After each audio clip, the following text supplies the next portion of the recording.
Hello students, अब हम आज स्टार्ट करेंगे मैथमेटिक्स का चैप्टर नंबर 2 11th क्लास का, that is relation and functions. ये इंट्रोडक्शन एक्सरसाइज 2.1 का और ये वीडियो नंबर 1 है। ठीक है स्टूडेंट्स, पूरी प्लेलिस्ट देखने के लिए नीचे लिंक दिया हुआ है डिस्क्रिप्शन में, वहां क्लिक कर लिया करिए। आप अक्सर मेरे वीडियोस में आप लिंक देख लिया करिए डिस्क्रिप्शन में, वहां क्लिक कर दीजिएगा, पूरी प्लेलिस्ट खुल जाएगी। ठीक है बच्चों, तो बात करते हैं रिलेशन फंक्शन की, एक्सरसाइज 2.1 के इंट्रोडक्शन की। बट इससे पहले मैं आपको बता दूं स्टूडेंट्स कि डायरेक्ट आप रिलेशन फंक्शन नहीं पढ़ सकते हैं। ठीक है, पहले जाइए सेट्स पढ़ के आइए। ठीक है, सेट जब आप अच्छी तरीके से आपको आता होगा, सेट्स का काफ़ी कुछ यहाँ पर यूज़ होगा, तो सेट्स की नॉलेज आपको होनी ज़रूरी है। उसके बाद रिलेशन एंड फंक्शंस को, ठीक है बच्चों, रिलेशन एंड फंक्शंस को, इस चैप्टर को मेरी रिक्वेस्ट है आपसे कि आप बहुत अच्छी तरीके से पढ़िए। ठीक है, बहुत अच्छी तरीके से पढ़ने का मतलब है कि बहुत अच्छी तरीके से। क्यों? क्योंकि बच्चों ये बेसिक है। किसका? ये बेस है। किसका? मैथमेटिक्स क्लास 12 का ये बेस है। मैथमेटिक्स क्लास 12 में आप चैप्टर पढ़ोगे रिलेशन फंक्शन, वहां पढ़ोगे आप इनवर्स ट्रिग्नोमेट्रिक फंक्शन, इस साल भी आप ट्रिग्नोमेट्रिक फंक्शन पढ़ोगे। ठीक है, इस चैप्टर के बाद तो कैलकुलस भी पढ़ोगे आप क्लास 12 में। तो उन सब का जो बेस है बच्चों वो रिलेशन फंक्शन है। अगर आपको ये नहीं आता होगा तो आप बहुत ज़्यादा परेशानी में आ सकते हैं, इसलिए आप टाइम निकाल के इस चैप्टर को बहुत ही अच्छी तरीके से पढ़ लीजिए। तो आइए स्टार्ट करते हैं रिलेशन फंक्शन। इसमें पहला टॉपिक है बच्चों कार्टेशियन प्रोडक्ट ऑफ सेट्स। ठीक है, क्या होता है ये कार्टेशियन प्रोडक्ट ऑफ सेट्स? सुनो, कार्टेशियन प्रोडक्ट ऑफ सेट्स भी एक सेट होता है। कार्टेशियन प्रोडक्ट ऑफ सेट्स भी एक सेट ही होता है। कैसे? आइए हम आपको दिखाते हैं। एक एग्जांपल लेंगे, फिर इसकी डेफिनेशन हम करेंगे। सपोज आपके पास दो सेट्स हैं, ए इसमें दो एलिमेंट है 2 और 3, बी एक सेट है इसमें 3 एलिमेंट है 5 7 9। ध्यान से चेक करिए, ए भी नॉन एम्प्टी है और बी भी नॉन एम्प्टी है। नॉन एम्प्टी मतलब नल सेट नहीं है। ठीक है, मतलब A is not equals to 5 and B is not equals to 5, दोनों ही सेट में कुछ ना कुछ एलिमेंट है। अब आपको क्या निकालना है? सेट ए और बी का क्रॉस प्रोडक्ट निकालना है। ठीक है, क्रॉस प्रोडक्ट कह रहा हूं, सॉरी, कार्टेशियन प्रोडक्ट निकालना है। ठीक है, तो ए क्रॉस बी लिखते हैं हम इसको। कार्टेशियन प्रोडक्ट को हम क्या लिखते हैं? ए क्रॉस बी लिखते हैं। अब करते कैसे हैं समझो। यहां पे आप एक काम करिए, दो कर्व बना लीजिए। ठीक है स्टूडेंट्स, ये जो पहला कर्व है एलिप्स इसको बोलते हैं, ये पहला कर्व सेट ए को रिप्रेजेंट कर रहा है और दूसरा कर्व सेट बी को रिप्रेजेंट कर रहा है। सेट ए में कितने एलिमेंट हैं? 2 3 लिख दीजिए। सेट बी में कितने एलिमेंट है? 5 7 9 लिख दीजिए। अब करना कुछ नहीं है आपको, मैंने क्या बोला कि दो सेट्स हैं ए और बी, इनका जो कार्टेशियन प्रोडक्ट होगा वो भी एक सेट होगा, मतलब जो आंसर आने वाला है वो एक सेट होगा। ठीक है ना, तो सेट को तो आप कैसे दिखाते हो? कर्ली ब्रेसेस ओपन करोगे और कर्ली ब्रेसेस कहीं यहां पर क्लोज करोगे। अभी करेंगे, रुक जाओ। अब सुनो, ए क्रॉस बी में एलिमेंट कैसे लिख लें, कोई दिक्कत नहीं है। 2 को उठाओ, 2 का पेयर बनाओ 5 के साथ, फिर 2 का पेयर बनाओ 7 के साथ, फिर 2 का पेयर बनाओ 9 के साथ। ठीक है, तो 2 5 और इसको नॉर्मल ब्रैकेट में लिखो। ठीक है, ये पहला एलिमेंट है, ए क्रॉस बी का ये पहला एलिमेंट है। 2 क्रॉस 5 फिर 2 5 फिर 2 7 फिर 2 9। अब क्या करो आप? 3 को ले लो, 3 5 3 7 3 9। ओके, तो 3 5 3 7 और 3 9, बस इतना सा। देखो इतना सिंपल है, आपको दो सेट्स का कार्टेशियन प्रोडक्ट निकालना, इतना सिंपल है। ठीक है ना। अब सुनो खास बात मैंने आपको क्या बताया, ए क्रॉस बी जो कार्टेशियन प्रोडक्ट होगा दो सेट का, सेट ए सेट बी का जो कार्टेशियन प्रोडक्ट है भैया वो भी एक सेट है।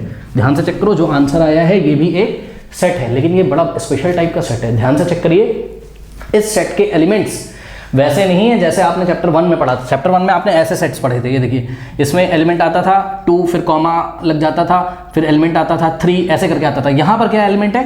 देखो ये फर्स्ट एलिमेंट है 2 5, ये फर्स्ट एलिमेंट है 2 7, ये सेकेंड एलिमेंट है।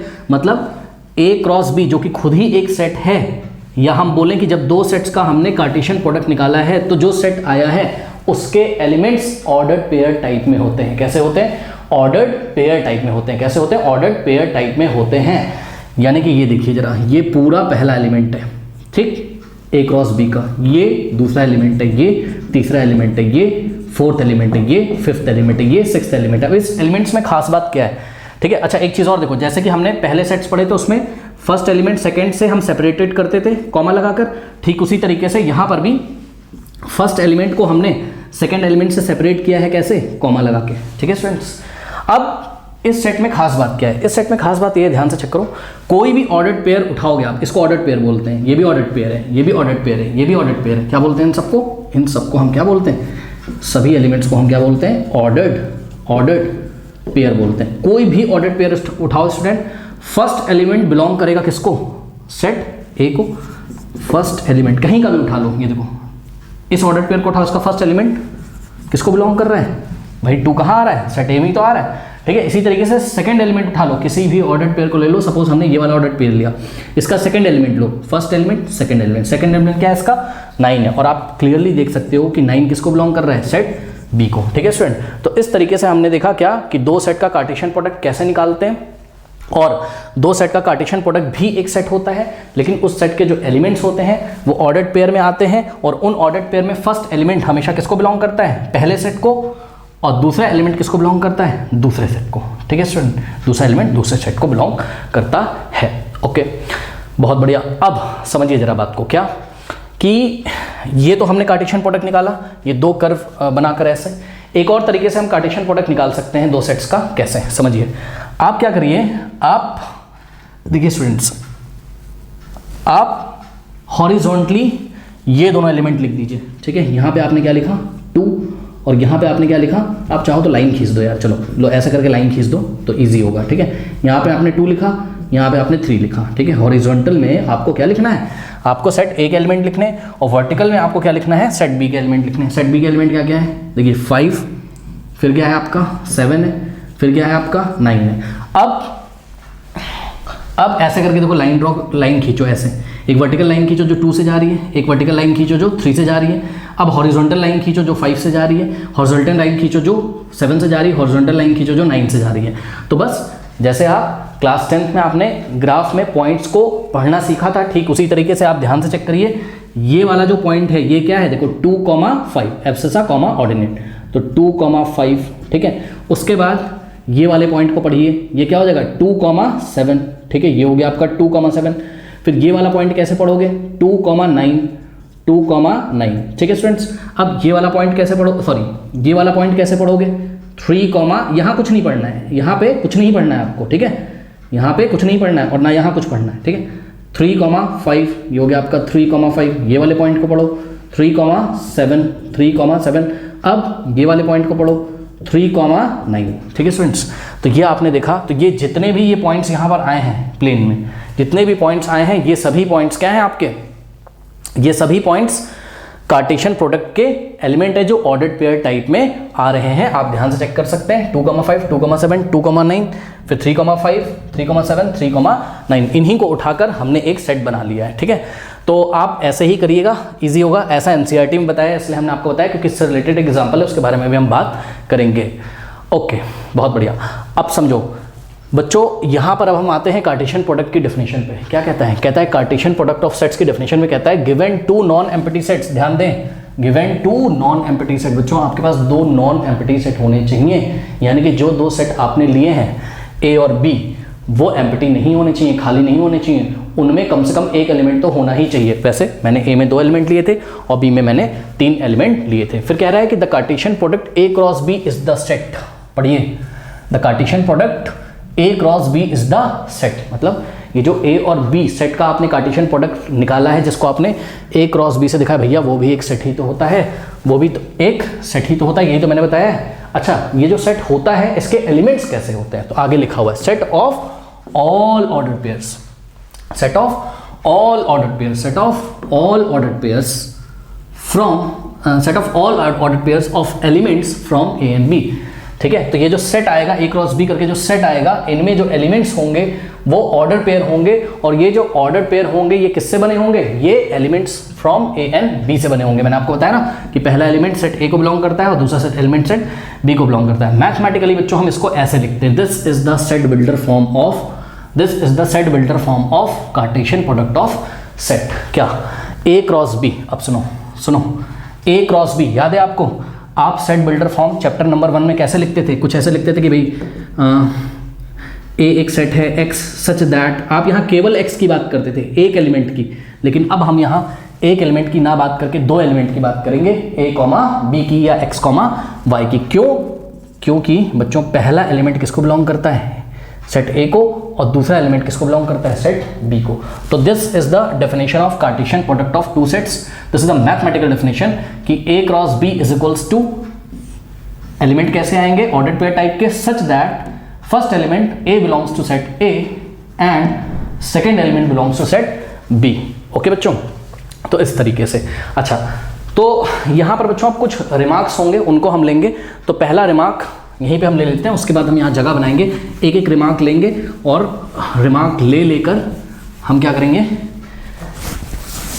एग्जाम्पल की हेल्प से हम रिमार्क्स को समझेंगे। देखो बच्चों, पहला रिमार्क है जो रिमार्क्स, ठीक है, फर्स्ट रिमार्क ये है कि अगर आपने A क्रॉस B निकाला, अगर आपने A क्रॉस B निकाला और उस टाइम पहला case if A is equals to null set है, मान लो A is equals to null set है, तो A क्रॉस B भी क्या आ जाएगा आपका, नल सेट ही आ जाएगा। कैसे, ध्यान से चेक करो, देखो ये सेट A है और ये सेट B है, ठीक है। अब B में मान लो कुछ ना कुछ एलिमेंट है, B में कुछ ना कुछ एलिमेंट हैं, सपोज 3 एलिमेंट है A B C, B में कुछ एलिमेंट है भैया A B C, B में 3 एलिमेंट है, A में कोई एलिमेंट ही नहीं है तो आप A के कौन से एलिमेंट्स के साथ ऑर्डर्ड पेयर बनाओगे, B के एलिमेंट्स का, है ना।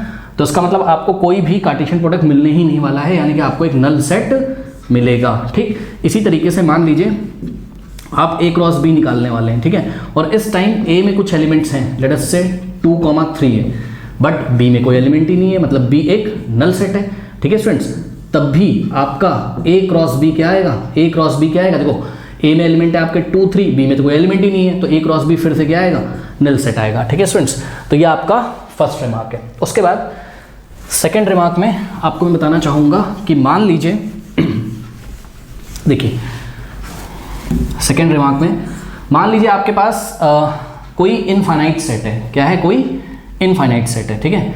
सपोज आपने किया यहाँ पर A क्रॉस B आपको निकालना है, ठीक है, या आप ऐसे कर सकते हो, मान लो N क्रॉस B आप निकाल रहे हो। N क्या होता है, सेट ऑफ नेचुरल नंबर, ठीक है, N क्या होता है, सेट ऑफ नेचुरल नंबर। तो N में बच्चों कितने एलिमेंट्स आ जाएंगे, 1 2 3 4 5 6 7 8 9 10 11 12, पता नहीं कितने एलिमेंट्स आ जाएंगे, ठीक है।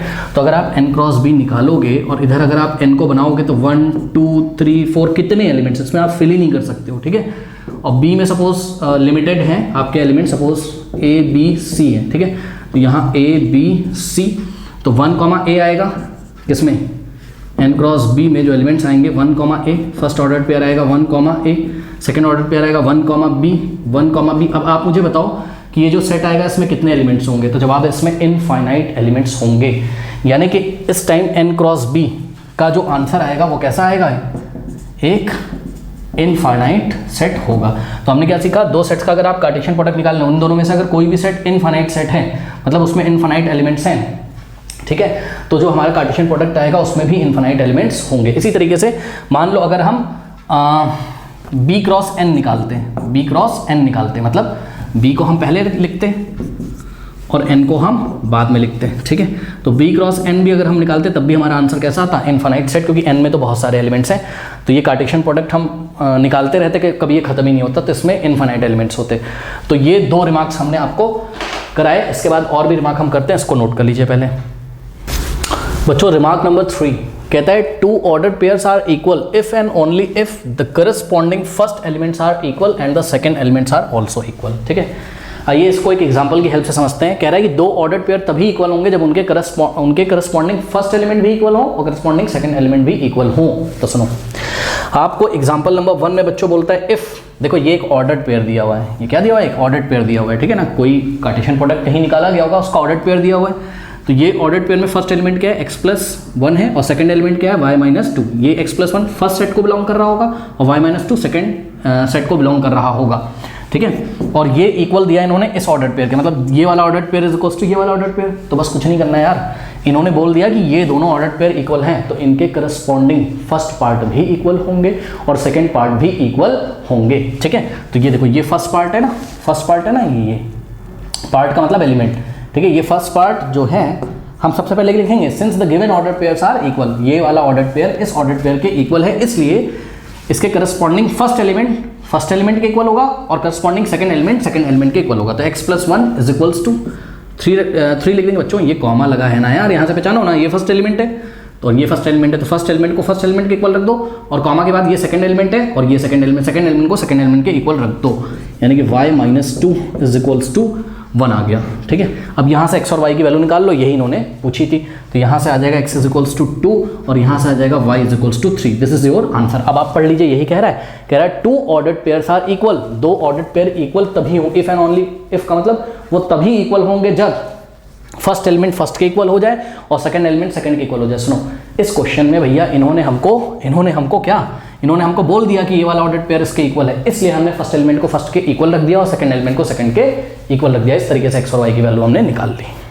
टेस्ट फ्रेंड रिमार्क नंबर 4 कह रहा है if number of element in set A is equals to P and number of elements in set B is equals to Q, then number of elements in A cross B is equals to P into Q. Set के नाम भी आप बदल सकते हो क्योंकि जो example number 2 हमने दिया उसमें सेट P और Q है, तो if number of elements in set P is equals to P and number of elements in set Q is equals to Q, then number of elements in set P cross Q is equals to P into Q. Also number of elements in set Q cross P is equals to P into Q. अब इसका क्या मतलब है, देखो ये question इन्होंने दिया है, ये सेट P है, ये सेट Q है, आपको क्या करना है, set form the set P cross Q निकालना है। तो ध्यान से चेक करिए, यहाँ हम P लिखेंगे और यहाँ हम सेट Q, यहाँ P के एलिमेंट लिखेंगे, P के एलिमेंट क्या है A B C, ठीक है, तो A B C और यहाँ हम Q का एलिमेंट लिखेंगे, Q का एलिमेंट एक ही सिंगल एलिमेंट है R। अब A R, ठीक है, उसके बाद B R, उसके बाद C R।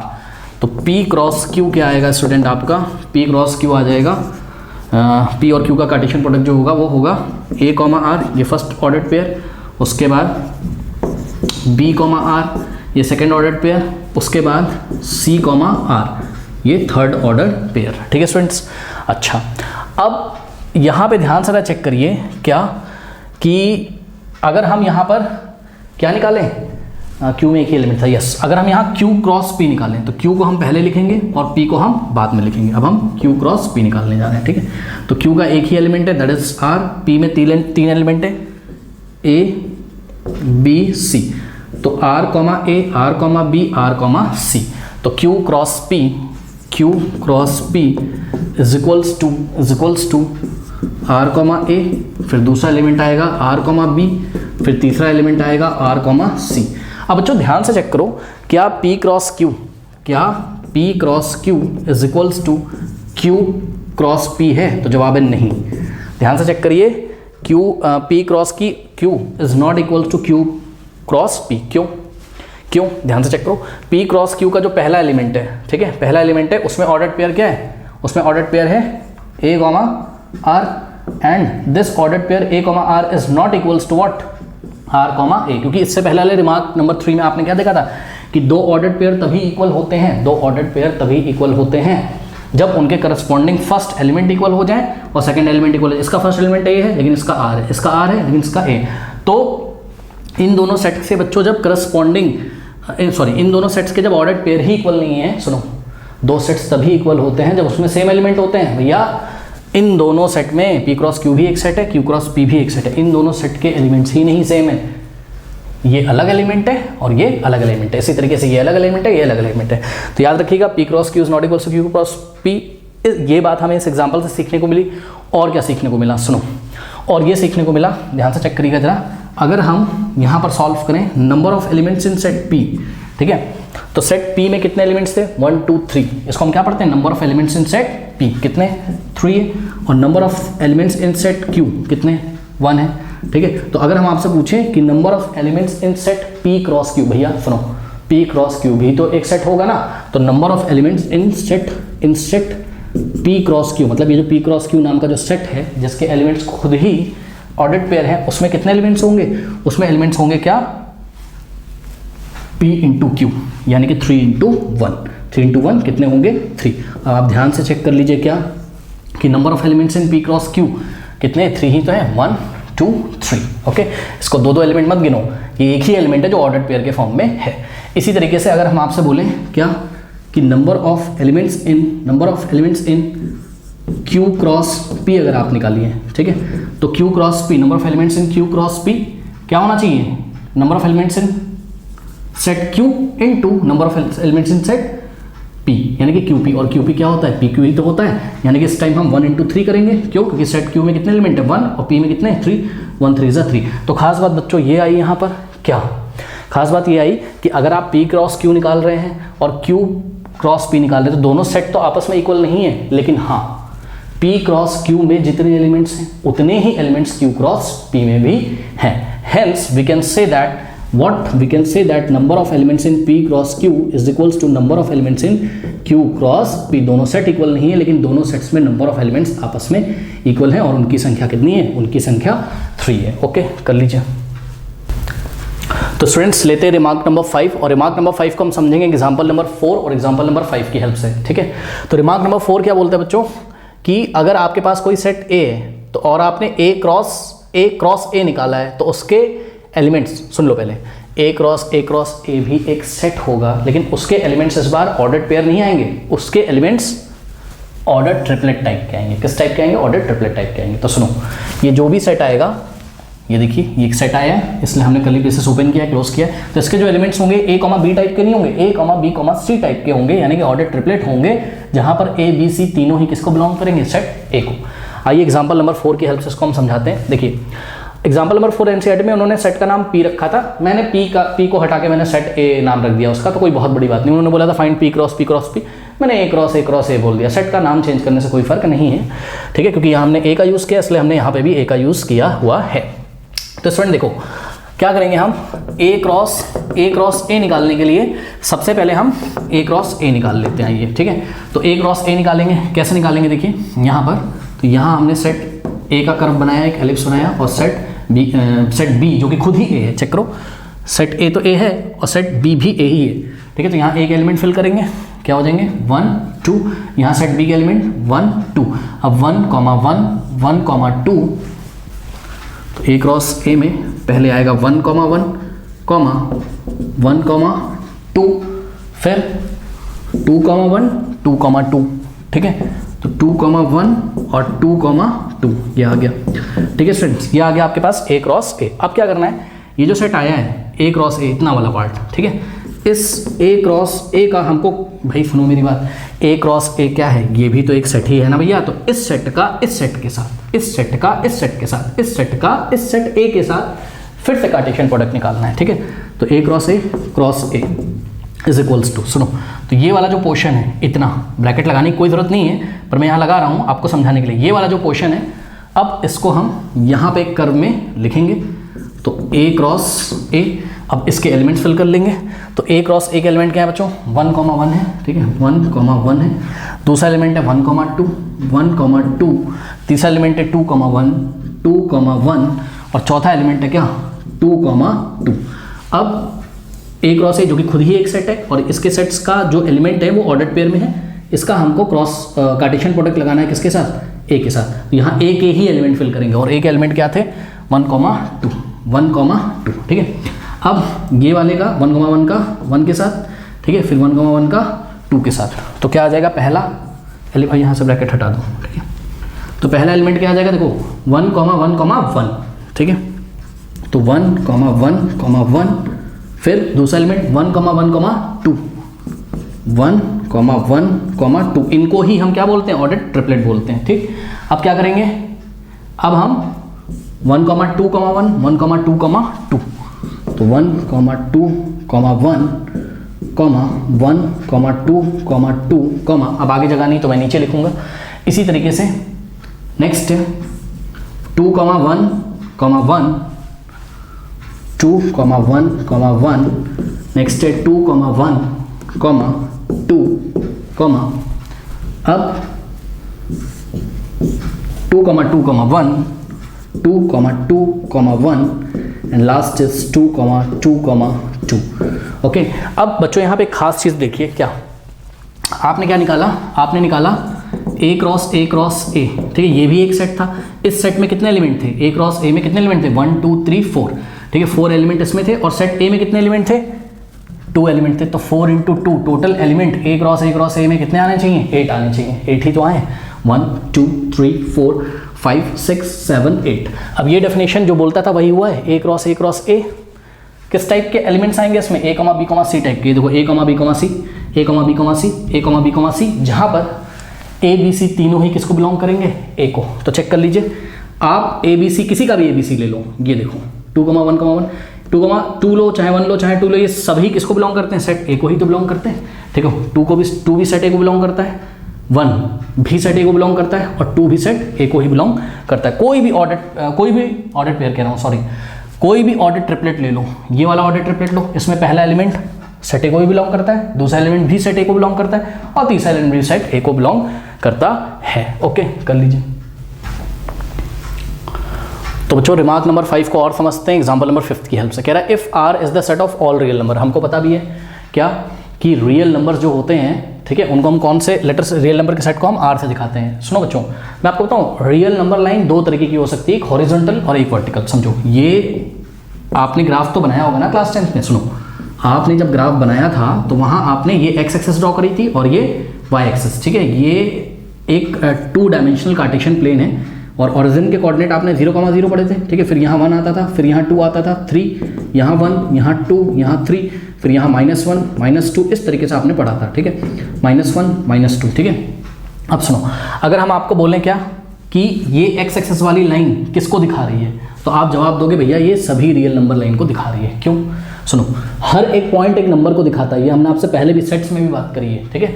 हर एक पॉइंट एक नंबर को बताता है, चाहे वो नंबर रैशनल हो और चाहे वो नंबर इरेशनल हो, और रैशनल और इरेशनल के कलेक्शन को ही हम क्या बोलते हैं? रियल नंबर, ठीक। इसी तरीके से आपकी ये जो वाई एक्सिस वाली लाइन है, ठीक है, ये भी किसको दिखा रही है? ये भी रियल नंबर के सेट को दिखा रही है, क्योंकि हर एक पॉइंट एक नंबर को दिखाता होगा, ठीक है। यहाँ 0.1, 0.2, फिर यहाँ -0.1, -0.2, -0.3, इस तरीके से, ठीक है। तो दो तरीके की आपकी रियल नंबर लाइन हॉरिजॉन्टल और एक वर्टिकल हो सकती हैं। अब सुनो, अगर हम आपसे बोलें कि 1,1 निकालो, 1,1, तो आप बोलोगे भाई 1,1 यहाँ आया, ठीक है। ये वाला पॉइंट क्या है? 1,1। अगर हम आपसे बोलें 2,2 निकालो, तो 2,2 ये आया। चलो, बहुत बढ़िया भाई।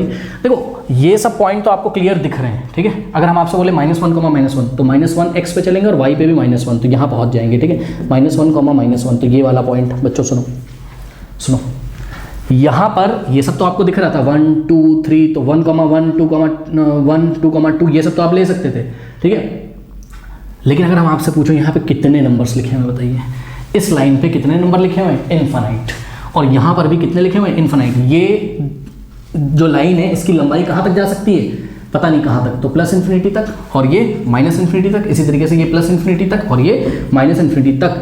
तो अगर आप r क्रॉस r निकालो बच्चों, सुनो, यही तो इन्होंने क्वेश्चन में पूछा है। If R the set of real number, what do the Cartesian product r cross r represent? r cross r क्या रिप्रेजेंट करता है और r क्रॉस r क्या रिप्रेजेंट करता है? तो समझो जरा, r क्रॉस r क्या रिप्रेजेंट करता है? सुनो, r क्रॉस r का मतलब इसमें कितने एलिमेंट्स आएंगे? इनफाइनाइट। इसमें भी कितने एलिमेंट आएंगे? इनफाइनाइट, ठीक है। तो अगर हम मान लो यहाँ पे कोई पॉइंट लें एक्स एक्सिस पे, ठीक है, और उसका पेयर बनाएं किसके साथ? वाई एक्सिस वाले किसी पॉइंट के साथ, तो कितने पेयर बनेंगे? इनफाइनाइट, ठीक है। इस तरीके से करते करते कोई भी पॉइंट होगा यहाँ पे, वो यहाँ के किसी पॉइंट से पेयर बनाएगा वाई एक्सिस के साथ, ठीक है। जैसे कि फॉर एग्जाम्पल आपने लिया 0.1,1, तो कहाँ आएगा? 0.1,1 यहाँ मिलेगा, ठीक। इस तरीके से जब आप r क्रॉस r निकालोगे तो आपको दुनिया भर के पॉइंट मिलेंगे, बहुत सारे पॉइंट मिलेंगे, ठीक है। एक बार देखो, इन सब के साथ निकालोगे तो ये पूरा प्लेन, ये पूरा फर्स्ट क्वाड्रेंट भर जाएगा पूरा, ठीक है। ये पूरा भर जाएगा, क्योंकि इन सभी बिंदुओं को, इन सभी पॉइंट्स को अगर आप मिला दोगे भैया, पॉइंट को मिलाने से ये प्लेन तैयार हो जाएगा, ठीक है। और केवल फर्स्ट क्वाड्रेंट ही नहीं, जब आप यहाँ से लोगे ना r क्रॉस r, नेगेटिव वाले रियल नंबर लोगे और उसका कार्टेशियन प्रोडक्ट निकालोगे पॉजिटिव वाले रियल नंबर के साथ, तो ये पूरा इधर वाला जो पोर्शन है पूरा भर जाएगा, सेकंड क्वाड्रेंट भर जाएगा। इसी तरीके से r क्रॉस r मतलब नेगेटिव वाले रियल नंबर लोगे अगर आप, और क्या लोगे अगर आप नेगेटिव वाले रियल नंबर, उनका कार्टेशियन प्रोडक्ट निकालोगे तो ये वाला प्लेन पूरा भर जाएगा, ठीक है। इस तरीके से जब r क्रॉस r निकालोगे तो ये पूरा भर जाएगा। यानी कि स्टूडेंट्स, r क्रॉस r आप जब भी निकालोगे तो आपका आंसर क्या आएगा? r क्रॉस r आपका आंसर आएगा एक ऐसा सेट जिसमें ऑर्डर्ड पेयर होंगे, किस तरीके के? Such that x, y type के, x एंड y दोनों ही किसको बिलोंग करेंगे? r को। और सुनो, ये सेट आखिर में बता क्या रहा है? ये सेट आपको बता रहा है the coordinates of all the points in 2 dimensional space. 2 dimensional space मतलब प्लेन में हर एक पॉइंट के कोऑर्डिनेट को ये बता दे रहा है। सिंपल शब्दों में बोले तो r cross r 2 dimensional plane को बताता है। किसको बताता है? 2 डायमेंशनल प्लेन को बताता है। इसको आप लर्न कर लीजिए। तो ये समझाने का तरीका था। अब आइए देखते हैं r क्रॉस r किसको रिप्रेजेंट करेगा। स्टूडेंट्स, इसके लिए आपको थोड़ा सोचना पड़ेगा, समझिए जरा। देखिए, ये है आपकी x एक्सेस, ये है आपकी y एक्सेस, ठीक है। तो एक ये रियल नंबर लाइन हमने ली, ये रियल नंबर का सेट, एक ये रियल नंबर का सेट, ठीक है। एक और लेने आ रहे हैं, ध्यान से चेक करिएगा, ठीक। x एक्सेस पे y परपेंडिकुलर है ना, ठीक। इसी तरीके से z एक्सेस भी होती है। आप इस साल 3 डायमेंशनल ज्योमेट्री का इंट्रोडक्शन पढ़ोगे, उसमें पढ़ाया जाएगा। ये देखिए, ये z एक्सेस है। इस मार्कर को देखिए, ये z एक्सेस है, ये x पे भी परपेंडिकुलर है और y पे भी परपेंडिकुलर, और ये बोर्ड को छेदते हुए पीछे भी निकल जाएगी, ठीक है। अब आप 2 पॉइंट नहीं पढ़ेंगे, अब आप 3 पॉइंट पढ़ेंगे। जैसे कि हमने अगर आपको बोला 1, 2, 3 पढ़िए, तो क्या करोगे? x एक्सेस पे पहले 1 चलोगे, ठीक। वाई एक्सेस पे कितना चलोगे, एक्स एक्सेस पे 1 चले 1 2, और वाई एक्सेस पे कितना चलोगे 2, तो वाई एक्सेस पे 2 चलो, अभी रुकना नहीं है। अब जेड एक्सेस पे 3 चलो, तो जेड एक्सेस पे 3 बाहर निकल के आओगे। देखो एक्स एक्सेस पे 1 चले, वाई एक्सेस की तरफ 2 चले, और जेड एक्सेस की तरफ कितने स्टेप चलोगे 1 2 3। तो जेड एक्सेस पे आप 3 चलोगे तो यहाँ पहुँच जाओगे बच्चों स्पेस में। और चेक करो ये 3D आ रहा है, क्या आ रहा है 3D आ रहा है, ठीक है। अब जरूरी नहीं कि यहाँ 3 होता, यहाँ -3 होता, तो 1 एक्स एक्सेस पे चलते, वाई पे 2 चलते, और -3 का मतलब आगे नहीं आते, बोर्ड को छेद करके पीछे जाते, तो पीछे वाला जो रूम है उसका कोई पॉइंट मिल जाता। तो ऐसे कितने पॉइंट संभव है बताओ, इनफाइनाइट बच्चों। एक्स वाई जेड की अगर वैल्यू बदलती रहेगी, क्यों बदलती रहेगी, क्योंकि एक्स एक्सेस क्या है, एक्स एक्सेस क्या है रियल, सभी रियल नंबर को दिखा रहा है, वाई एक्सेस भी सभी रियल नंबर को दिखा रहा है, और जेड एक्सेस भी सभी रियल नंबर को दिखा रहा है। समझ में बात। तो जब आप r क्रॉस r करोगे तो आपको ऐसे पॉइंट्स का सेट मिलेगा जो एक 3 डायमेंशनल स्पेस को दिखा रहे होंगे, ठीक है। हम कहाँ खड़े हुए हैं, 3 डायमेंशनल स्पेस में खड़े हुए हैं, ठीक है। तो सुनो, यही हमने यहाँ आंसर किया हुआ, आपकी बुक में यही लिखा हुआ है। r क्रॉस r कैसा आएगा, इसके एलिमेंट्स कैसे आएंगे, ऑर्डर ट्रिपलेट टाइप के, x, y, z such that x, y, z तीनों ही किसको बिलोंग करेंगे, रियल नंबर के सेट को। क्यों, क्योंकि x एक्सेस पे रियल नंबर है, y एक्सेस पे रियल नंबर है, और z एक्सेस पे भी रियल नंबर है। और ये जो सेट बनेगा ये क्या देगा आपको, ये देगा this set represent what, this set represent the coordinates of the points in 3 dimensional space, या simply we can say that this set gives us 3 dimensional space. Okay, कर लीजिए। देखते हैं एग्जाम्पल नंबर 3 एनसीईआरटी का, ठीक है। इसमें 3 सेट्स दिए हुए हैं, ए सेट है, ये बी सेट है, ये सी सेट है। फाइंड पार्ट 1, आपको निकालना है ए क्रॉस बी इंटरसेक्शन सी। मतलब समझते हो, सुनो, मैंने आपको बताया था 2 सेट्स पे अगर हम ऑपरेशन करें तो एक सेट ही तो आता है। मतलब अगर बी इंटरसेक्शन सी निकाला गया तो ये एक सेट होगा, और इस सेट का हमको कार्टेशियन प्रोडक्ट लेना है किसके साथ, ए के साथ, ए क्रॉस ये वाला सेट। तो पहले ये वाला सेट तो निकालो, यानी कि पहले आप क्या निकालोगे यहाँ पर, बी इंटरसेक्शन सी। अब बी इंटरसेक्शन सी कैसे निकालेंगे स्टूडेंट, बी और सी में जो कॉमन एलिमेंट्स होंगे, तो क्या कॉमन एलिमेंट है बी और सी में, केवल 4 ही कॉमन है, ठीक है। तो एक सिंगलटन सेट आएगा जिसमें एक ही एलिमेंट है। अब जो ए सेट है, ठीक है, ए सेट क्या है आपका 1, 2, 3, ठीक है। तो सेट ए का आपको कार्टेशियन प्रोडक्ट निकालना है किसके साथ, बी क्रॉस सी के साथ, सॉरी बी इंटरसेक्शन सी के साथ, यानी कि सिंगलटन सेट ये वाले के साथ, ठीक।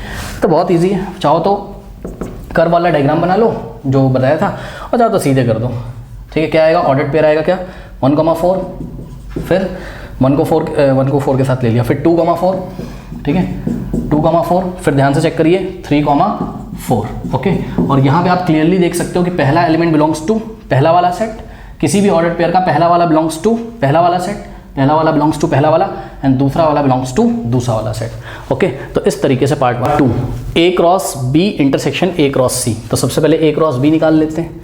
तो ए क्रॉस बी अगर हम निकालेंगे तो बहुत ईजी है, ए क्रॉस बी, बच्चों ध्यान से चेक करो, ए क्रॉस बी करना तो 1 को 3 के साथ, फिर 1 को 4 के साथ, फिर 2 को 3 के साथ, फिर 2 को 4 के साथ, फिर 3 को 3 के साथ, फिर 3 को 4 के साथ। तो क्या हो जाएगा 1,3, फिर 1,4, एक एलिमेंट यहाँ से उठा लो सबके साथ क्रॉस करा दो, लिख दो, फिर दूसरा उठाओ सबके साथ करा दो, ठीक है। 2,3, फिर क्या हो जाएगा 2,4, फिर 3 उठाओ 3,3, फिर क्या हो जाएगा 3,4, ठीक है स्टूडेंट्स। तो ये आ गया आपका क्या, ए क्रॉस बी, जो कि एक सेट है और जिसके एलिमेंट्स ऑर्डर्ड पेयर टाइप के हैं। अब ए क्रॉस सी निकालना है, ए क्रॉस सी निकालना है, ठीक है। तो ए क्रॉस सी अगर आप निकालोगे तो 1,4, ठीक, फिर 1,5, फिर 1,6, फिर 2,4, 2,4, फिर 2,5 and last is 2,6, okay. Next 3,4, 3,4 and next is what 3,5, 3,5 and next is 3,6, 3,6, okay। now अब क्या करना है स्टूडेंट, ये जो ए क्रॉस बी एक सेट आया है और ए क्रॉस सी, इन दोनों का इंटरसेक्शन, यानी कि इन दोनों में कॉमन क्या है, तो A cross B intersection A cross C यदि हम निकालें तो ध्यान से चेक करिए, जिसमें कम है वहां से चेक करो। 1,3 है, यहाँ है, यहाँ नहीं है। 1,4 है, यस यहाँ पर है, तो पहला एलिमेंट क्या आ जाएगा 1,4। 2,3 है यहाँ, इंटरसेक्शन मतलब कॉमन एलिमेंट लेने, यहाँ नहीं है 2,3, ठीक है। फिर 2,4 है यहाँ, यहाँ भी है, तो 4, ओके। उसके बाद 3,3 है यहाँ नहीं है, फिर 3,4 है यहाँ, वहाँ भी है, तो 3,4, ठीक है स्टूडेंट्स। तो इस तरीके से इसमें 3 एलिमेंट आ जाएंगे। कर लीजिए part 3, A cross B union C। तो सबसे पहले हम B यूनियन C निकाल लेते हैं, ठीक है। B यूनियन C बहुत ईजी है, B यूनियन C मतलब 3, 4, 5, 6, ठीक है। तो 3, 4, 5, 6। अब क्या करना है, A cross B union C। तो A सेट क्या है आपके पास 1, 2, 3 है, और क्रॉस करना है मतलब कार्टेशियन प्रोडक्ट निकालना है किसके साथ, B यूनियन C के साथ, मतलब 3, 4, 5, 6 के साथ, ठीक है। तो ये जो हम निकालने जा रहे हैं एक्चुअल में बच्चों, ये जो हम निकाल रहे हैं एक्चुअल में क्या है, A cross B union C ही हम निकाल रहे हैं नीचे, ठीक है। तो निकाल लीजिए, बहुत ईजी। 1 को इन सब के साथ लेंगे पहले, तो 1 कर सकते हो, 1,3, फिर 1,4, फिर 1,5, फिर 1,6, कॉमा। अब 2 को साथ 2 को ले लो। वहाँ बच्चों देखो जगह नहीं है, मैं यहाँ जगह क्या, जगह तो बहुत उधर मैं जाना नहीं चाहता हूँ। तो 2,3, ठीक है, और 2,4, 2,5, 2,6, उसके बाद 3 के साथ लेंगे, आप सीधी लाइन में लिखिएगा, 3,3, फिर 3,4, 3,5, 3,6, okay. This is your final answer. Part 4 लेते हैं। आपको A cross B union A cross C निकालना है। तो देखो A क्रॉस C हम पहले भी निकाल चुके थे, ये रहा A क्रॉस C और ये रहा A क्रॉस B। अब इन दोनों का यूनियन लेना है, ठीक है। तो A क्रॉस B का यूनियन लेना है किसके साथ, A क्रॉस C के साथ, ठीक है। सुनो, ये भी एक सेट है और ये भी एक सेट है। अब 2 सेट का जब यूनियन लेते हैं स्टूडेंट्स, तो याद है क्या कि सारे एलिमेंट्स लेते हैं, और जो मतलब चाहे वो पहले सेट्स के हों चाहे वो दूसरे सेट के हों, सारे एलिमेंट्स लेते हैं और जो एलिमेंट कॉमन आ रहा होता है उसको एक ही बार लिखते हैं, ठीक है। तो देखते हैं स्टूडेंट्स, जिसमें कम है उसकी तरफ से चलते हैं। इसमें कम एलिमेंट्स हैं, ठीक है। तो यहाँ 1,3 है, वहाँ है कि नहीं है ध्यान से चेक करो, नहीं है पर हमको लिखना है, तो 1,3। यहाँ 1,4 है, ठीक है, बट हमको लिखना है, वहाँ है, हाँ है, ठीक है।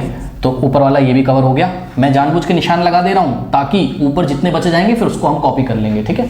यहाँ 1,3 था, ऊपर नहीं था, यहाँ 1,4 था, ऊपर था, तो हमने अंडरलाइन कर लिया उसको।